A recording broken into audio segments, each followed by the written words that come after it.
ہاں، السلام علیکم۔ ماشاءاللہ دینی مدارس کے لوگ جو ہیں مدرسہ رحمانیہ فیصل آباد سے، ماشاءاللہ یہاں سے جامعہ حسینیہ کے استاد حضرات یہاں آئے ہیں تحصیل علی پور میں۔ یہاں سیلاب میں جو لوگ ڈوبے ہوئے ہیں ان کی مدارس والے لوگ ہی مدد کر رہے ہیں۔ حکومت کی طرف سے ابھی تک ہمارے ہاں کوئی شخص نہیں پہنچا، نہ کوئی کیمپ وغیرہ، نہ کھانا۔ جو دینی مدارس والے لوگ ہیں وہ ہماری مدد کر رہے ہیں، کھانا ہمارے پاس پہنچا رہے ہیں، پانی کی بوتلیں ہو گئیں اور گولیاں وغیرہ، بخار کی ٹیبلٹ وغیرہ دے رہے ہیں۔ ہم بہت ان کے شکر گزار ہیں دینی مدارس والوں کے۔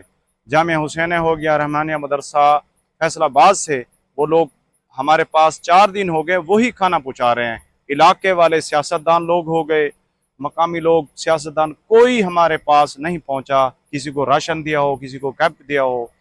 دینی مدارس کے استاد محترم، یہاں کے جو دینی مدارس والے ہیں، ان کے ہم بہت شکر گزار ہیں کہ انہوں نے اس مشکل کی گھڑی میں غریب عوام کا ساتھ دیا۔ جو سیلاب میں ڈوبے ہوئے لوگ ہیں، گھر بھی ختم ہو گئے، ہمارے سب کچھ لٹ گیا ہے سیلاب میں، تو اللہ ان کو جزائے خیر دے، ان کے رزق میں برکت ڈالے، تو ہم ان کے شکر گزار ہیں۔ السلام علیکم۔